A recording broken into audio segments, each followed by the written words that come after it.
Praise the lord. November 28వ తేదీ 2024. ఈరోజు దేవుని వాక్యం. అయితే నేను దేవునికి మొర్రపెట్టుకుందును, యెహోవా నన్ను రక్షించును.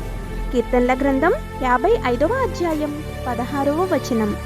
మన దేవుడు నమ్మదగినవాడు. ఆయన చెట్టు నుండి కానీ రాయి నుండి కానీ చేయబడలేదు. ఆయన్ను ఆశ్రయించు వారిని ఆయన కాపాడు దేవుడు. విశ్వాసము అనేది ఒక వ్యక్తి జీవితంలో ప్రాథమిక ఆయుధము. విశ్వాసం లేకుండా ఎన్ని గంటలు ప్రార్థించినను దానివల్ల ఎటువంటి ప్రతిఫలము చూడలేము. విశ్వాసము అనేది నమ్మకం నుండి వస్తుంది. నమ్మకము విశ్వాసము రెండూ రైలు పట్టాల వలె ఉంటాయి. ఈ రెండిట్లో ఏది లేకపోయినను ఆత్మీయ రైలు ముందుకి పోదు. ఈ రెండు పట్టాలు సరిగ్గా ఉన్నప్పుడే ఆత్మీయ జీవితం కూడా సజావుగా సాగును. కాబట్టి మనము దేవునికి మొర్రపెట్టినప్పుడెల్లా ఆయన మీద నమ్మకము విశ్వాసము కలిగి ఉన్నప్పుడు ఆయన మన మనవి ఆలకించి రక్షించును. మన జీవితంలో అట్టి విశ్వాసం కలిగి ఉందుముగాక.